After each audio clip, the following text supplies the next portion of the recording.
Star Citizen Live, all about Alpha 3.17.2. Hello, everybody. Welcome to Star Citizen Live, all about Alpha 3.17.2. I'm your host, Jared Huckabee, Disco, Lando, whatever. Welcome to Star Citizen Live. We have the man, the clad in blue, Mr. Todd Pappy with us today. Yeah. Todd, how you doing? I'm doing well. Just stressed, getting ready to move, and all those wonderful things, and then trying to get this patch out. Getting ready to move. I wasn't going to introduce that, but since you did, Oh, where are you moving, Todd? Moving to be your neighbor, basically, in the UK. Todd and Jared in the UK studio. There's going to be so much Fireball. So, we totally ruined the intro to this show. If you're watching on YouTube, skip to right about here. Now, if you've never seen Star Citizen Live before, it's where we take about an hour out of our week, post some questions to our developers. Todd is the Grand Poobah on high. I don't remember. What was your title? No, it's Star Citizen Live Game Director. Star Citizen Live Game Director. So basically, he knows everything, and if he says he doesn't, he's lying because he doesn't want to tell you. Maybe. We're way off. We're way off track. I do want to say the topic of this week's show is Alpha 3.17.2. If your question is about 4.0 or is about how Earth will be created and rendered in the persistent universe in the time, or where is the Endeavor or whatnot, as many of the questions in the Spectrum thread were this week, alas, this is not the show for that. Alpha 3.17.2 this week. So we are going to jump right into it. If you have questions and you want to submit your questions live during the show, put them in the Twitch chat with the word question in capital letters in brackets. That'll help me pull it out. But remember, on topic for Alpha 3.17.2. So right off the bat, one of the kind of under the radar features of 3.17.2, which is actually really a big friggin' deal, especially for people who've been playing the persistent universe since planets were introduced in 3.0, is the new planetary AI Navmesh, or AI planetary Navmesh, or planetary Navmesh AI, or whatever thing, that allows ground AI to basically populate areas of our planets and moons. This first question that was voted up in the thread says, does the new AI planetary Navmesh in 3.17.2 allow ground AI to fire at player ships with something like an Animus or a railgun? And can they use ground vehicles with the tech as it currently states? No. So basically what the Navmesh does is it allows AI to traverse the planet so they can walk the Earth like Cain. Oops, hold on. Okay. Justin, I'm live on SCL. You just somehow it interrupted the call. Let me go back to Todd. I'll talk to you later. Okay. Hey, Todd. Hi. Justin called and I tried to hang up on him and it interrupted the call. We're having a really good day today. We are really right. So back to me. AI planetary Navmesh allows AI to walk along the planets. Go. Correct, and then we need behavioral changes in order to actually get the AI to use special types of weapons, and then from there we'll also need different sizes of Navmeshes in order to have like larger creatures or smaller creatures to navigate properly. And then for vehicles, that's a different tech discussion, actually getting them to actually drive around, and it will be extra tech in order to get them to do that. As is common with many aspects of Star Citizen, this is the first tier, the first implementation. Allows us to test it out live, because it's always worth reiterating that even our live environment is an alpha test environment. Sometimes gets lost in all the fun and the hoopla, but it is still a live test environment. So, yep. All right. Let's see. Are there any undersung changes you are excited for that the community hasn't made much noise about? I mean, most of this patch has been all about content, so we're proud of what we have done there. I mean, right now nothing's really popping into my mind. There's things that we did that we necessarily didn't announce and did not announce, and I prefer to keep it that way. I'd rather let the players go and explore and find it themselves. Yeah. Well, since it's already discovered, things like the snake pit, Exactly. racetrack and stuff. Yeah, we always one of the interesting commentaries that we see on ISC sometimes is, why aren't you talking about this, and why aren't you exploring this, or why did we discover this in the game? And I think it's always worth reminding folks and remembering that while we absolutely have our duty and our intention to inform the community and discuss the behind the scenes of the project and stuff like this, we are still making a game, and the game is the primary experience that we're creating here. And I say that as a video person. So it's like when we can leave things for players to discover in the universe, those are always a special treat. And you'll see that. You'll see that more and more as the game continues, as more content goes in and stuff. Exactly. We'll pull little things back from ISC and maybe hint at them or allude to them or whatever. But we really do think there are some things that are just best left for players to discover. Like when you log into PTU one day and there's suddenly a Centurion there. Exactly. Will you guys patch all of the bugs that are currently in the list of known bugs for 3.17.2 before releasing it? I'm just going to go to full screen, and I'm going to go get a soda. I'll be right back.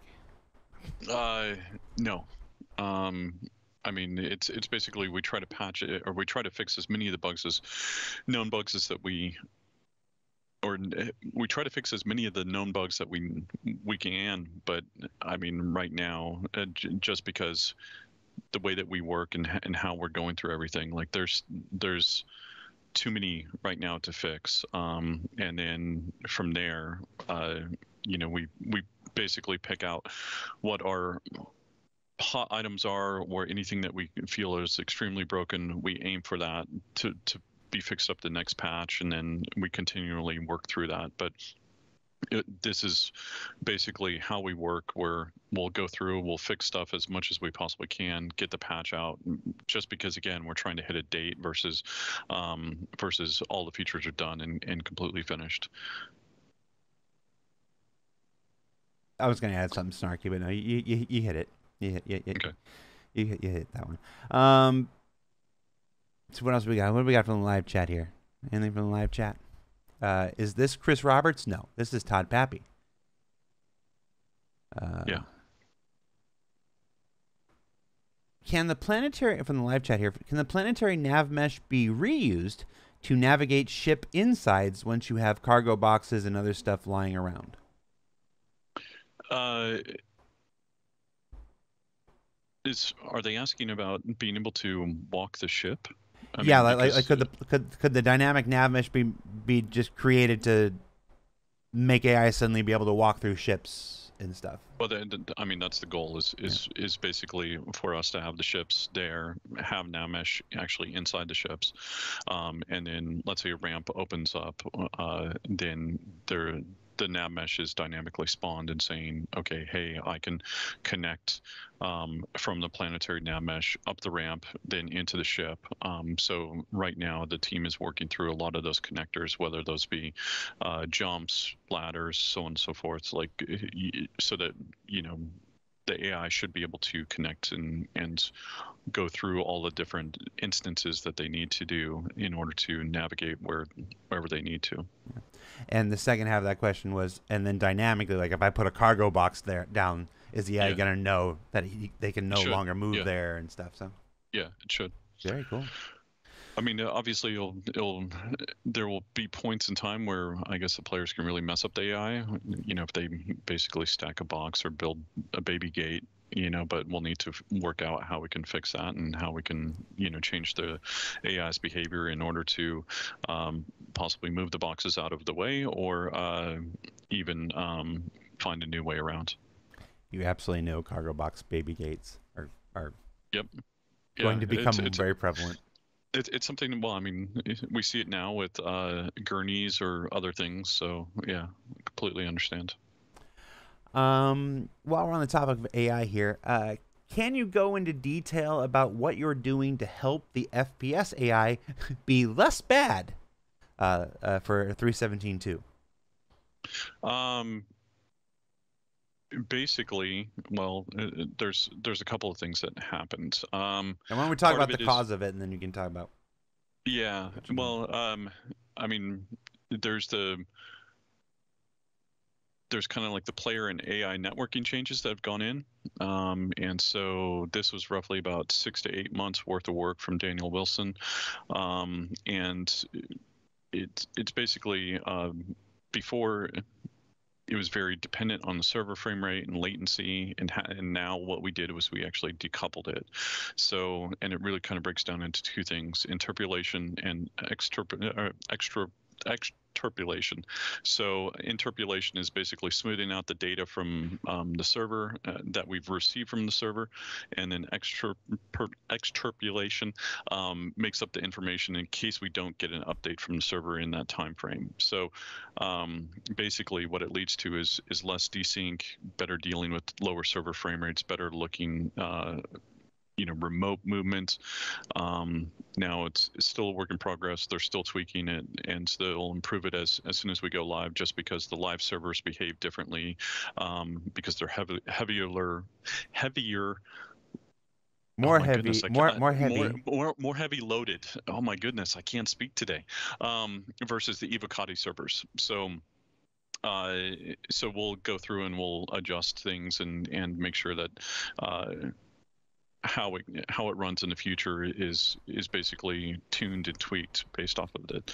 So from there, what we're also having issues with is basically there were some modifications that went in, and so for persistent indie streaming, and now we're looking at the server frame rates and trying to make sure that everything is basically being changed and adjusted, because right now our server frame rates are running under certain loads that basically the AI do not play well with. So anything that's lower than a certain frame rate, basically we're getting desync, bad server frame rate, behavior updates. So lots of the behaviors have been updated and rebuilt for S42. And once those are in a good state, then we'll move them over to the PU. And then there are still some changes that went in that were throttling the servers even more than normal. So basically, we've been looking at what was implemented and adjusting it from there. So it's kind of a hodgepodge of multiple different factors, but it really boils down to server frame rate, desync, and some of the behavior updates. And then I know that was very long-winded. No, it's. I mean, AI is at the core of like everything we're trying to do for Star Citizen and Squadron 42. Folks who have been following this project for a while have been waiting for AI to roam the planet side since they were first introduced in 3.0. Yeah. And so like this, it's that promise of having the AI mixed in with the players, and eventually being able to forget one is the other, and stuff like that is essential to this, and it's just as much information as we can get as the work continues to evolve and progress is always great. We're going to stay on the topic of AI while we're on it, and talk to another new AI thing that's dropped in 3.17.2. Dropped AI dropships. The new dropship reinforcements that can now a ship can come in and drop off some AIs and stuff. The question is why use a Cutlass Black and not something like a Cutlass Steel? It seems kind of made for that sort of purpose. Well, I mean, that was the first ship that we did it in. So again, we'll move it to different ships, and it will really be based off of what the AI is trying to do there, whether it's actual reinforcements or the AI is actually going in and trying to pick up a package or trying to deliver something. So right now we're using it as reinforcements just so that we can bring some tension, to some of the scenarios that we're doing. But in the future, like this tech will actually be used in multiple different ways. And we have a follow-up to the dropship question. Will the AI dropships be able to transport players? Like can players board the AI dropship and then wait for it to take off and see if it takes them somewhere? Right now, no, that's not the plan. The plan is really just to get them kind of coming in as reinforcements, and then from there, we'll figure out how we want to adjust it. But I mean, the idea is that they QTN, they reinforce the scenario that's being played out right there. But obviously, once we start doing more kind of environmental style missions where AI QTs in, goes in, lands, picks up cargo, gets on their ship, and then QTs out. I mean, that theoretically, if a player gets on there, it should follow and it should go, to wherever they were going to next. But I mean, right now, that's not the goal. And for many of the new first timers in the chat asking when Wave 2 PTU, when go to live, as other folks are pointing out in chat, the answer to every one question is always the same. It's when we think it's ready. Yeah. It's just it's an alchemy of players in the PTU now testing and developers working behind the scenes to find and smash bugs and resolve issues. And there's no easy way to predict when everything just kind of coalesces. It's when we think it's ready, it'll move into the next step, whatever that next step is. Once it's stable enough with a lot of some of the stuff that we're doing. Yes, and going back to that second question about whether all the bugs are being once it's stable enough is the absolute right word there. It's because remember, every level of Star Citizen, even live, is a testing environment. So. Well, and I think about it like onions. And onions have layers, so we're just peeling off layers. So as soon as we get things stable enough, then it might be revealing other gameplay issues, and then we fix those, and then it might reveal other crashes that we're dealing with. So onions or parfaits, whichever choice you want. What do you think, chat? 12 or 24 hours before there's a Kotaku article that says Todd Pappy says Star Citizen is an onion. What's the over-under? Yeah. Let's see if we can do one more AI dropship thing before we move on. In this patch, will AI be able to walk off the ships after the dropships land?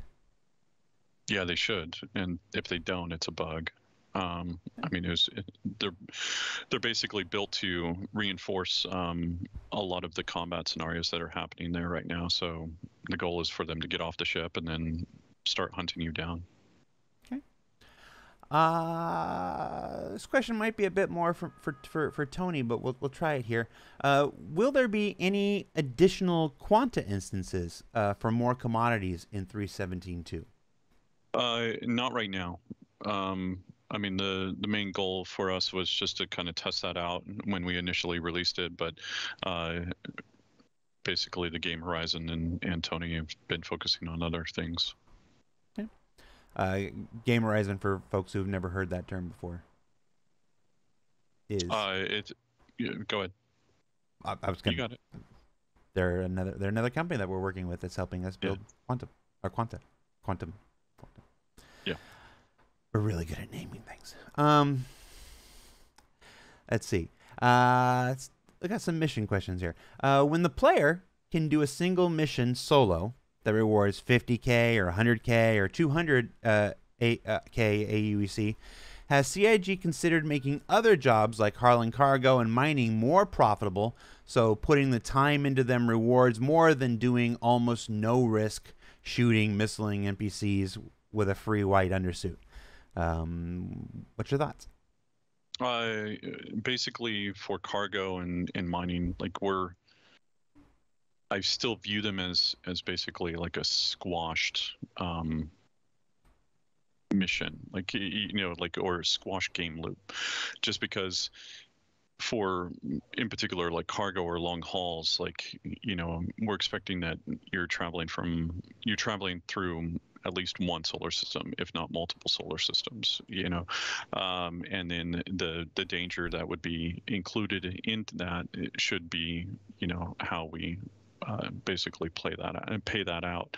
And then we've got elements like when you're talking about mining, like right now the mining loop is I go spawn the ship, I go out, I mine, I take it to a refinery, and then I go back and mine, refinery, go back, mine. So with this, like what we want to get to, and once we get cargo working, then the idea is that you get to eject the pods, and basically you stay there, you mine, you eject those pods, somebody else picks them up, takes them to the refinery, or refines them in their ship, and then goes and sells it. So like that's the game loop that we're looking for, and for those two, and we'll go through and we'll adjust them, as basically those things start opening up and start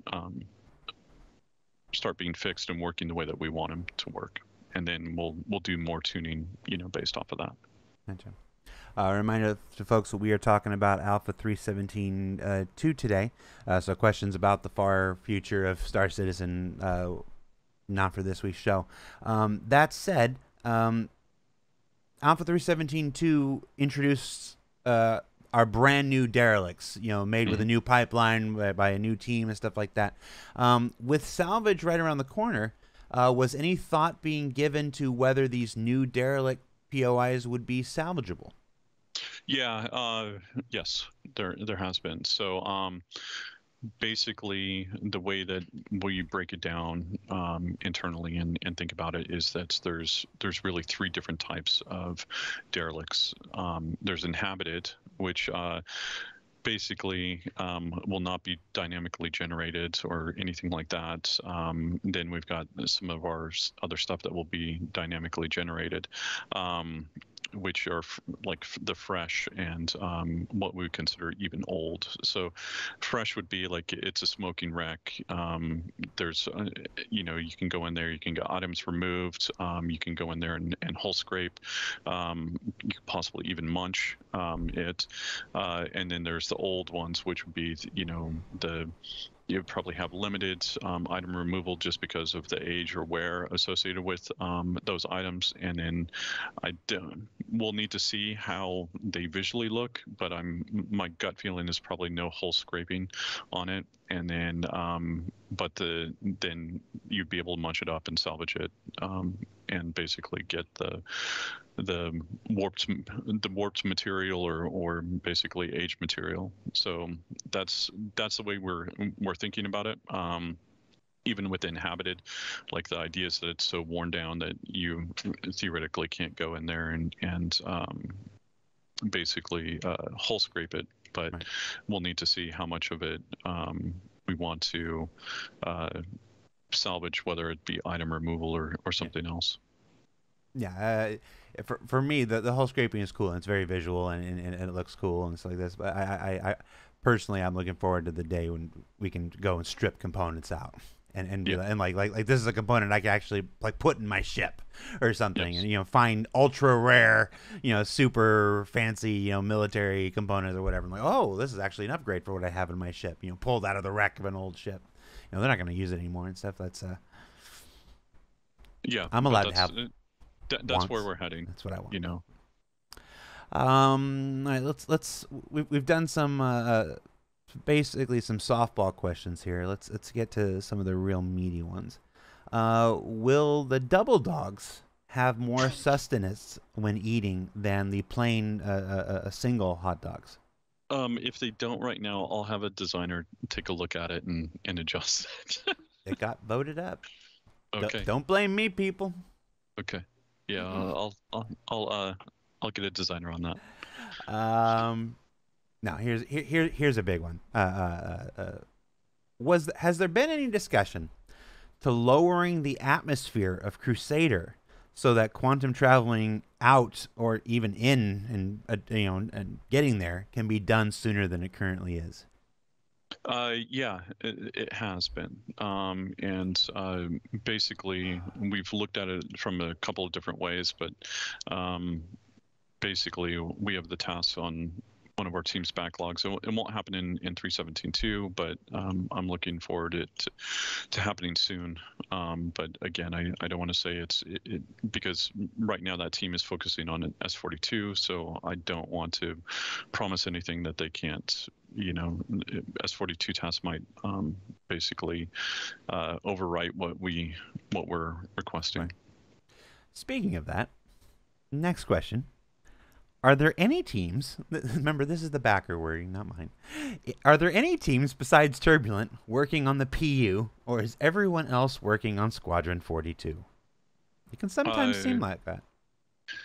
I can see how that could happen or how it can be perceived. Basically, the way it breaks down is that we have teams that solely focus on S42, and we have teams that support both. But those support teams right now are really focusing on S42, and then we have PU specific teams. So currently, we have 3 different feature teams that are PU specific, so USPU, MFT, and EUPU.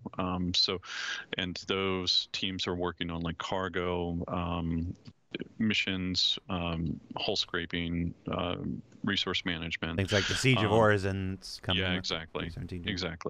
So those are really what the feature teams focus on and work towards. And then we have content teams. So we have 3 EU content teams, and then basically kind of 1 to 2 content teams in Montreal. So space stations, outposts, underground facilities, derelicts, building interiors, and other kind of points of interest are really their focus. Now each team, takes one of those mandates and runs with those.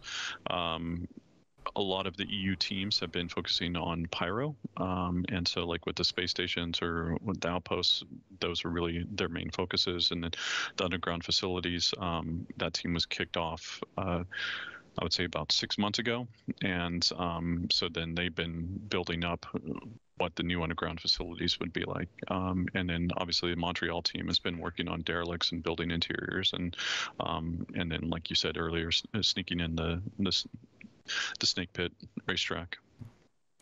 Caveman Crafting in the live chat says, please, for the love of God, shift click for moving items from the right inventory to the left inventory. Again, at least for the inventory, we know it's a work in progress, but that team is focusing on S42 stuff. So like any of the updates, we want to be able to select multiple things, move it over, basically have stackables, so on and so forth. Like there's a lot of work that we want to improve the inventory with. It's just the priorities right now within the company are focusing mostly towards S42 on, in particular, that person.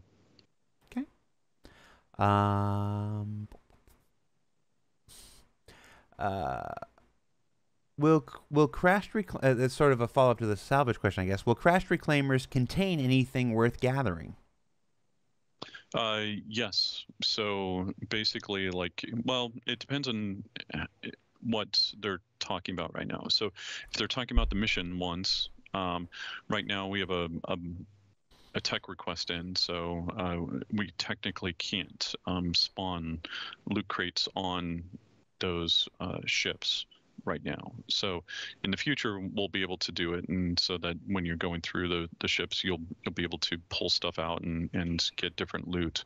But then on the inhabited derelict, it should have that already in, and you can grab things there. Now, it's not really different than any of our other crash derelicts or space station loot gen or anything like that. So it would be pulling from kind of the same database that those are pulling from. Is it because you can't spawn on a spawn kind of thing? Yeah, basically, yeah.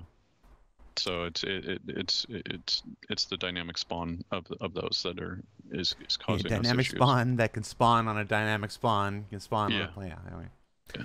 So it's something that I want to remedy, soon, just because we are moving towards a lot of these instances where we want to dynamically spawn the fresh derelicts or the old derelicts that we talked about earlier, as well as any sort of missions or anything like that.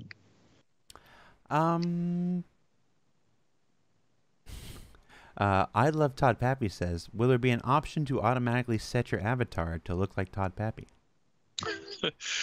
My head hasn't been scanned yet, so if it's Jared, or sorry, if it's not you, it's if it's Jeremiah, then basically they need to put in my eyes still. Oh, we don't have the tech for that. Yeah. My head got scanned back in like 2018, I think. It's buried somewhere. I figure if they scan my head, I need to like pin back my chin and everything. Let's see. Is there anything more you can tell us about the artifacts that have been found in this patch? Is archaeology gameplay coming soon, or what's the story here? Well, I mean, the story it's really about selling the age of the location and making sure that things that you would find there actually feel appropriate to the time, and what they might have at that time. So like with the derelict outpost that we have right now, we wanted it to feel older. We wanted it to feel different. So that's why we introduced some of the new things. And it's basically kind of gearing up towards pyro as well. So just because, again, for this, we want to make sure that we have a collection of age on these things just to sell different time periods. I guess the equivalent would be, finding a fossil or finding, a old Roman coin or something like that. So that's kind of the feel that we're going for in these locations.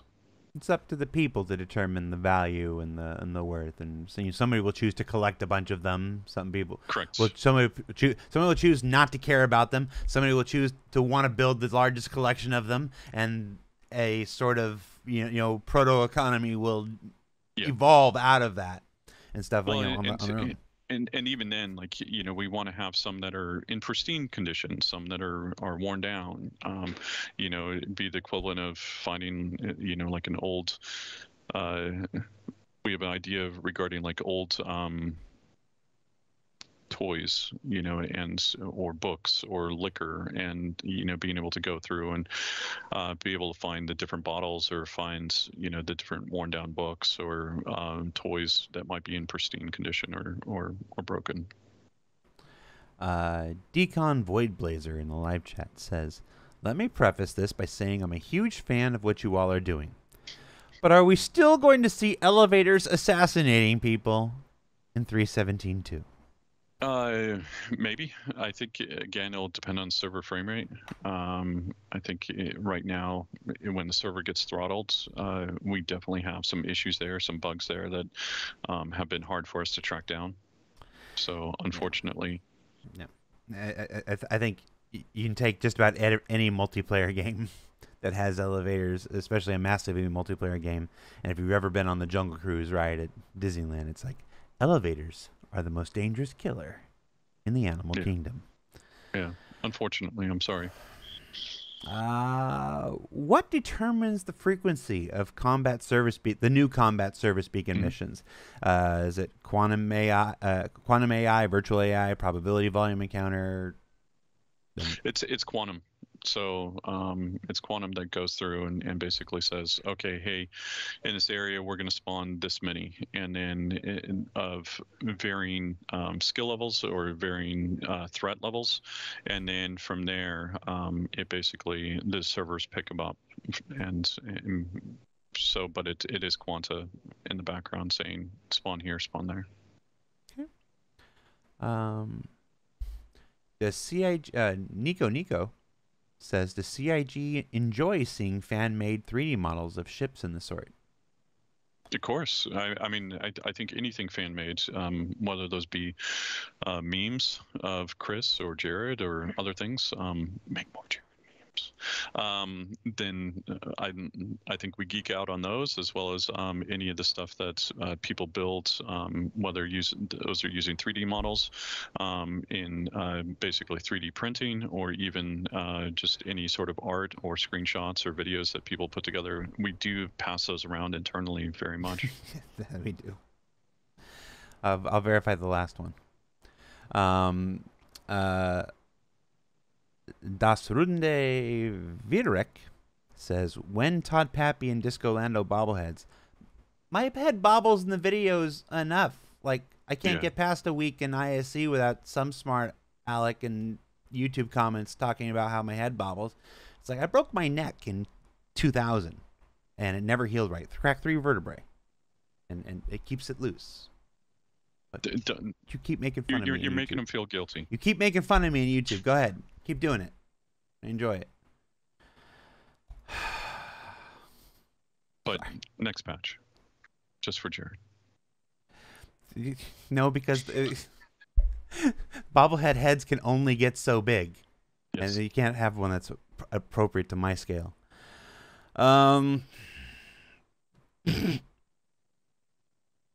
Here's one. There's more and more notifications to dismiss with each update. They're almost constant now. Will we ever be able to filter out some of them? Yeah, I want them to be filterable. So when we update the notification system and also the HUD, I want there to be the filter, or I want them the player to be able to choose, what they allow in versus what they want to see versus what they don't want to see. Another Navmesh. Can we expect to see planetary Navmesh in areas other than the new settlements and drop ships at this stage, such as bunker external guards and the like? Yeah. I mean, right now the planetary Navmesh, the AI is, I guess if we let them, and before we were seeing this, they would just go and walk. They want to stay around certain things. So, but yeah, we're going through and we're updating all of the other locations with planetary Navmesh, as well as getting AI around there, and including like dropships coming in or anything like that. So the goal for us with these is basically let's get it working in 1 or 2 areas first, or 1 or 2 scenarios. And what I mean by that is like the outposts to me are a scenario that we put together. Then from there, we'll take it wider and either take it to basically outside landing zones or outside the new outposts, the old high-tech outposts, or the bunkers, or anything like that. So the idea is that we do it once, and then we hammer out a lot of the issues, and then we take it and we go wide with it.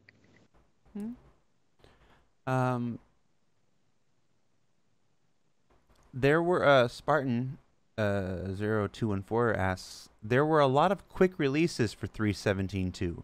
Is that the cadence you were all looking for, or is it too quick? I'm not sure I understand a lot of quick releases. You just mean the patch updates to the PTU and stuff? It's pretty normal when we have new content or new fixes, we just push them out. Well, and I mean, part of it is we also watch. What we don't want to do is we don't want to put out a patch kind of every day. So we do watch how often we try to put it out to the Evocati. We do watch how often we try to put it out to Wave 1 in particular. We want to make sure that there's enough sizable fixes that happen between those in order to make sure that what we're pushing out is quality, as well as if there's any sort of it allows us to basically take the feedback and adjust it and fix it. Now, I think with some of this stuff, what we were trying to do was we were trying to work through some of the stability issues that we were having. So we'd get these fixes in that we feel would unlock, or basically we were getting a lot of crash errors on just 1 or 2 things. Then we would do an update to that and then push it out. So that might be what you're seeing. Every time we have the vehicle team on, or the actor feature team on, or the graphics team on, we get the same question, and it's here for you today. I'm not going to let you get past it. Zulu Foxtrot asks, will night vision ever be a future feature? I want it.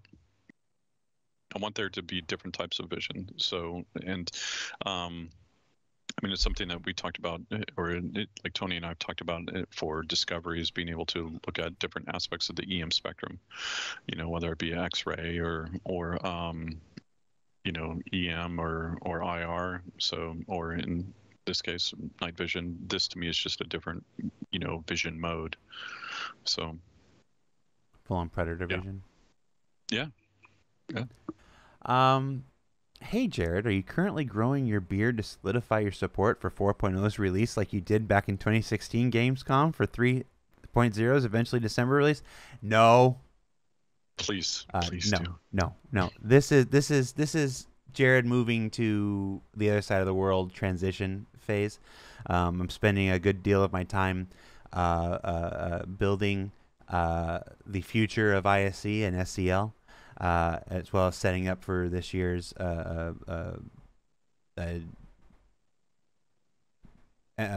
birthday stuff. So we're go to one of the English barbers. Like we will. I think the way everything is tracking right now, I think the handyman work and stuff that we're doing, I think it's all going to wrap up around the end of September. So I would say in October expect fresh haircut and clean shaven Disco. 2 lamb chops, please.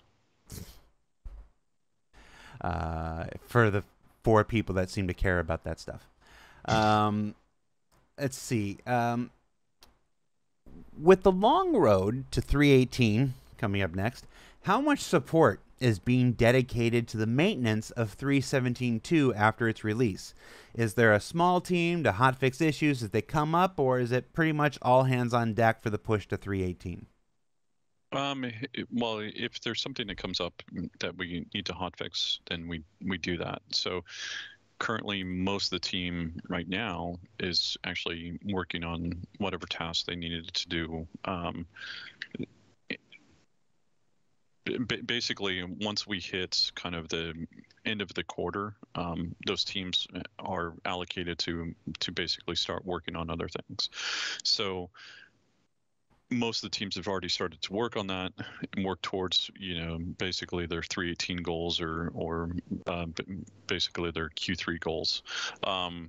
And then from there, if they get a Limus fix or they get anything that basically needs to be looked at, then they jump on that, fix it, and then go back to their current tasks. So with 318, it works just the same way as we worked in the past.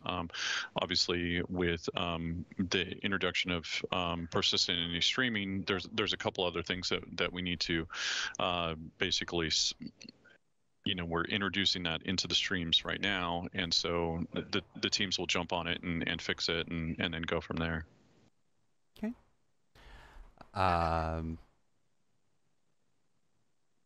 Yes, we hit 4 million citizens today or early today or late last night and whatnot. That's insane. I mean, I think that's insane, and thank you all for backing. Yeah, I just saw the message right before we started the show, and I was like, oh. I was like, I remember when that number. Yep. Let's see what else we got here. About the Red Wind illegal delivery mission chain added in 317.2. Don't know about the specific lore related to that, but you can watch the show. But is it an intended feature that if the player gets crime stat, they lose their chance to pick this kind of new illegal delivery mission up? No. So, I mean, the idea is that these are meant for people that have less than pristine backgrounds. So we want to open these up to different types of missions to like the different types of crowds. So, but basically, if they get a CI or if they get a crime stat, then they should be able to have these. But if they clear the crime stat, then basically you should still be able to access these. It's just that it depends on how much reputation you got going on with another company. So it might be that there's some pulling and pushing that's happening behind the scenes that is keeping you from picking these. Well, we're talking about crime stat here. Plenty of players are being unintentionally harmed by collisions with each other during on-foot gameplay. Running into a friendly AI may give one crime stat and ruin a play session. There seems to be no reason for collision damage to persist except for fall damage. Have you considered turning off collision damage for players during on-foot gameplay? We haven't thought about turning it off. I mean, I think this goes back to the issue of basically the server, and so when the server gets too low, there's issues with desync and other things. So I would rather that we fix the root of the problem, and then from there it will fix the knock-on effects that we have. But we are investigating it, actually giving the player a crime stat. So and ideally we can fix that for 3.17 too. Is the Redwind reputation tied to the mission, tied to these illegal missions? Is this a forecast of things to come? More missions tied to reputation, unlocked by reputation, building reputation, stuff like that? Yeah, I mean that's basically how we unlock these branches or these trees. Now some of the trees haven't been created yet. Now, just because we haven't done like specific mission modules, like let's say go in and heal somebody or anything like that, but the idea would be that you build a rep or you build a career out of doing these different types of missions, and then from there you can choose to do these, or you can choose to play a different way. But yeah, that's the goal. Yeah. There's a follow-up question in the chat. Why not just turn off collision damage until the root cause gets fixed? Because again, turning off collision damage on this stuff is, I think, will have other knock-on effects that we're not prepared for. Yeah, physics is at the core of so many aspects of Star Citizen's gameplay, and the universe we're building is the systemic playground and stuff. You take out a core, a fundamental system like collision like that, and who knows what else happens. Plus, it's hard to go back on those things. If it ends up taking months, or if it happens, longer than that to fix, people get used to doing the no collision. Then when you turn it back on, it's like there's all those people that have joined when it was no collision. It's like, oh, you suddenly added collision. And people are like, no, this is how it used to be. And like, no, it is now. It's just.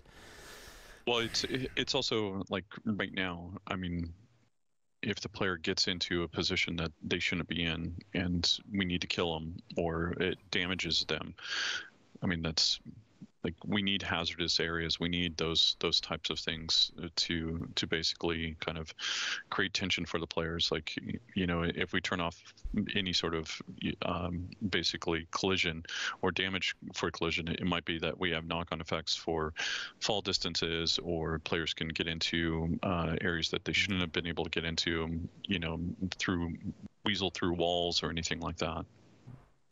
Hobby92 says, can we expect anything for Talk Like a Pirate Day this year? No. You mean talk like Bobby Driscoll, the actor who played Long John Silver in Disney's 1950 classic, The Treasure Island? It's not how pirates talked. They didn't talk with Cockney accents. They were in the Caribbean. But one actor has one great role in one legendary film, and suddenly all pirates talk like that now? It's a sore spot. We should. I mean, realistically, Lando in Star Wars should have talked like that. You would have loved it.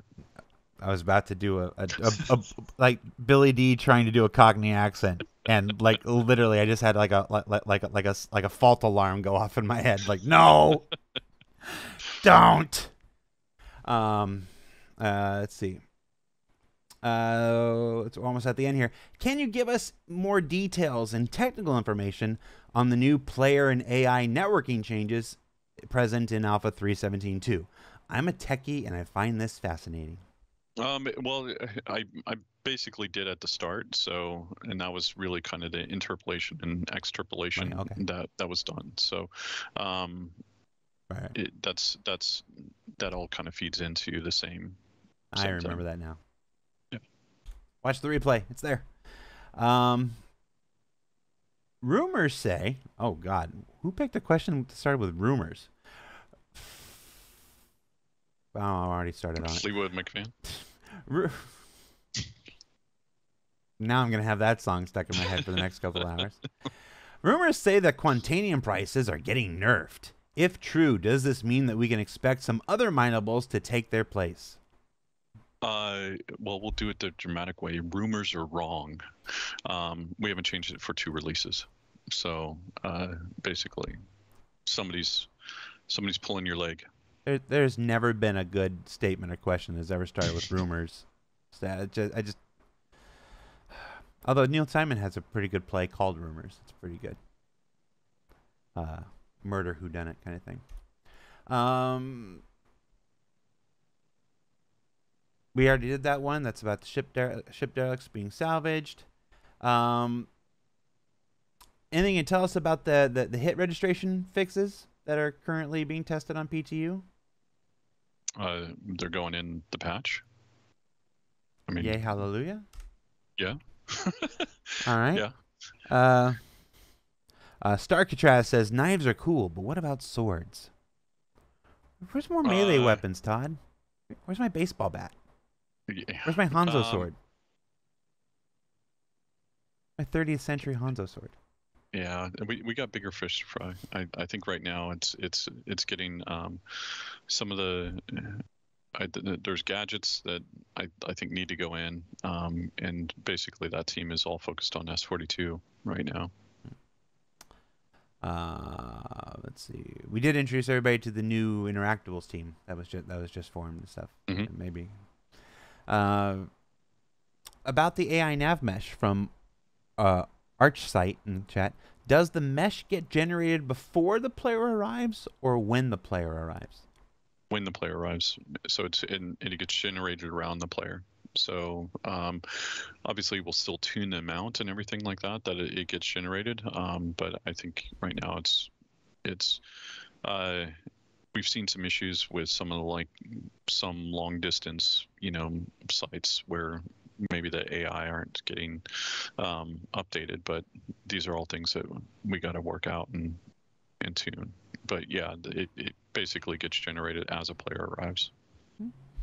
Also in 3.17.2, folks who have been attending the Bar Citizen events have gotten a card redemption for a Banu Cube. This question from RE91 is, what is the Banu Cube for? What does it do? I don't know. Yeah, I mean, right now I think it's just a lore thing that basically they came up with, and then from there we'll need to make sure that there's some sort of gameplay purpose for it eventually. But right now I haven't even thought about it. Wiso says pre-recorded SCL. They're just reading the Spectrum questions. You got us. All right. We're just about out of time. We got to wrap up a little early this week for other stuff we got to do. Last question. It's a big one. We've hit a couple of the big ones: the night vision question and the AI performance question. Got to ask, what, if anything, can CIG do about combat logging? I mean, combat logging. I'm assuming that they're talking about logging out. Yes. Yeah. Okay. Oh, you're assuming. Okay. Let me tell you. Well, I have chosen to spend my night going out there and putting the hurt on fellow humans of the Stanton system. Well, I am a pro pilot and a pro ship that's pro kitted out, and I'm putting my talent and skill to the test against people. And right before they're about to die, right before they're about to explode, right before I'm about to achieve my victory, they log out. Yeah, well, it's the, yeah, I guess for me it's the logging out, because logging in in basically development terms means that we're actually tracking something. Yeah. So for logging out, basically there are plans for it, very similar to other games that have done it in the past, where if you've been in combat for, let's say, the past or within 5 minutes or anything like that, then you've got another 5 minutes before you can log out safely, or 15 minutes. Like we need to be able to sit down and tune that. But yeah, we're very aware of it. We want it worked on soon. And it's something that CR's called out, something I've called out, basically player relations, Tony, so on and so forth. So like it is in the back of our minds. We are thinking about it, and it will be fixed soon. Yeah, I think it's important. The PvP question is one of those perennial questions at the core of Star Citizen. I mean, it's not, PvP is not for everybody, and there were certain, with enough star systems and security forces and stuff, there should be a solid, enjoyable experience for people who don't enjoy PvP in this Precision universe. But we do want to serve those folks who do want to play a pirate or a criminal or a bounty hunter against other players and stuff like that, and providing them tools to avoid, or systems rather, to avoid just this very cheap way of alt F4ing and disappearing from the persistent universe, I think is important. I completely agree. Okay. I know we don't do one questions, but one. I'm just kidding. All right. Todd is like, this is the last fucking show I'm gonna do. No. It's the last show I'm doing here. It's the last day in this office. You're going to be in person next time. You're not going to be able to get away at all. But even now, this is I came into the office today, and this is the most people I've seen in the office in a long time. Everybody's basically packing up their stuff because they'll be going into the new office soon. Right. We tend to highlight the new UK office because I'm here and that's where I am, and it's easy to do. But let's not forget the Frankfurt office is actually moving offices first, and getting their new facility, and it's a wonderful facility. You can read about it in the letter from the chairman a couple months ago and everything. With a big building with a hotel in it and a sky bar and all kinds of stuff. It's a really nice facility. I'm happy for them. Same. I've never seen it. I think all the other directors have gone and seen it, but I knew that I would be moving, so I haven't seen it yet. So either if I'm still here for when they do a little bit of an opening party, then I'll come. Otherwise, it'll be when I travel down here to see the team. Yeah, I'm gonna try to get over there for Gamescom at the end of August. So I'll try to see it then and go to some Bar Citizens and stuff then.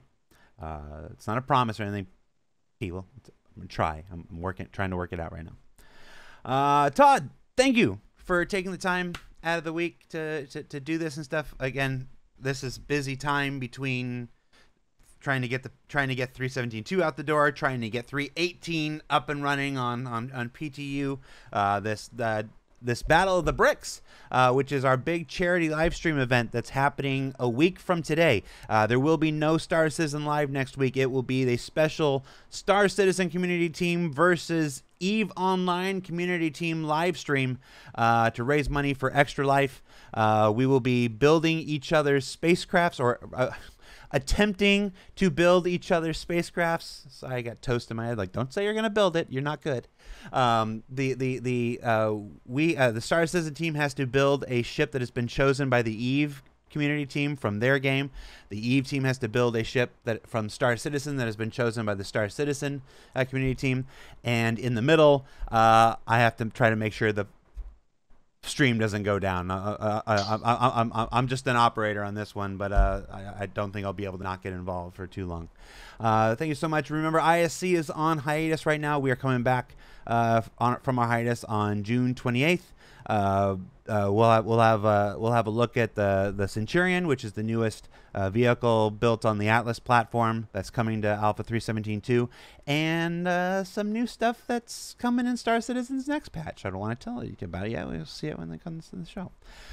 So for Todd, that's Todd. That way, I'm Jared. Thanks for watching, everybody. We'll see you next week for the Battle of the Bricks. Take care, everybody. Bye. We should definitely practice using our words before we start the show next time. Oh my goodness. We were struggling with words. Oh my goodness. Ooh. Interpolation. Extrapolation. Oh my goodness. Yeah, we know it's hot. I do this every week, people. This is the extra this is the bonus content. Yeah. Enjoy it. Oh my goodness. That was horrible.